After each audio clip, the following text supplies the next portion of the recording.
চতিয়াৰ শতবৰ্ষ গৰকা ঐতিহ্যমণ্ডিত মাধুৰী আহতৰ তলৰ মুকলি বিহুতলী।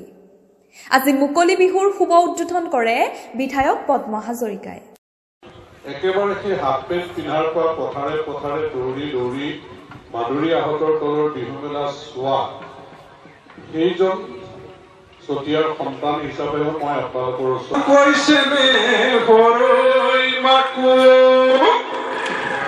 তাত কৈছে নেহৰ মাধুৰী আহতৰ তলৰ বিহু মেলা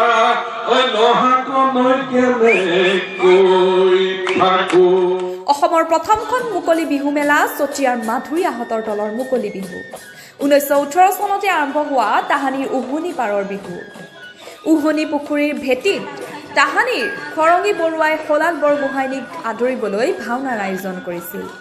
ভাওনা পতাৰ প্ৰথম ভেটিৰ চিন স্বৰূপে ৰোৱা আহতৰ তলতেই গাঁৱৰ ডেকা গাভৰুৱে বিহু মাৰিছিল বাবেই তাৰ নাম পালে গছৰ তলৰ বিহু আৰু কালক্ৰমে খ্যাত হ'ল অসমৰ প্ৰথমখন মুকলি বিহু মাধুৰী আহতৰ তলৰ বিহু।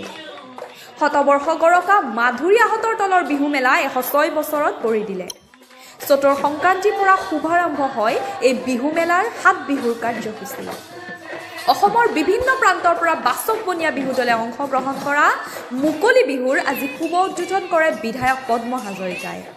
অসমৰ প্ৰথমখন গছৰ তলৰ বিহুতলীলৈ বৃহত্তৰ চতিয়াবাসীৰ লগতে বিভিন্ন প্ৰান্তৰ পৰা মাধুৰী আহতৰ চাৰিওফালে পথাৰে আগুৰি ৰখা বিহুতলীৰ নান্দনিক দৃশ্য উপভোগ কৰিবলৈ ৰাইজ ঢপলি আহিছে বিহুতলীলৈ।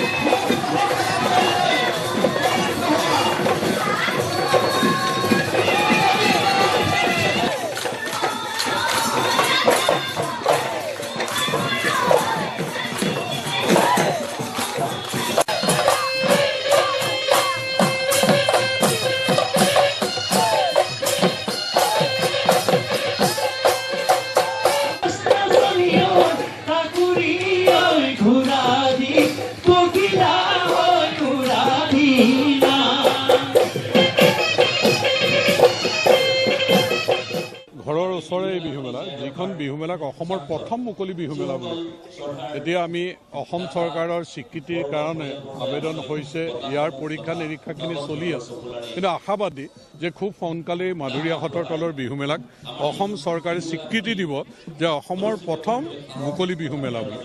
আৰু এই বিহু মেলাখনত মই যিহেতু সৰুৰ পৰা অংশগ্ৰহণ কৰি আছোঁ, ইয়াত অংশগ্ৰহণ কৰি ইয়াৰ মাদকতাটোৱে আচলতে বেলেগ। গতিকে যি হওক, মোৰ আজি উন্মোচন মোৰ হাতেদি হৈছে। মই নিজকে ধন্য মানিছোঁ যে ঐতিহ্যমণ্ডিত মাধুৰী আহতৰ তলৰ বিহু মেলা মই উন্মোচন কৰিবলৈ পাই নিজকে সৌভাগ্যৱান বুলি ভাবিছোঁ।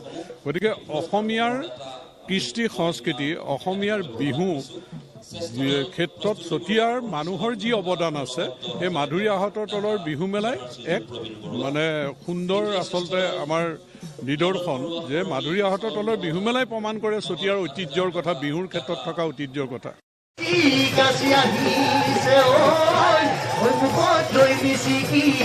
হাঁহি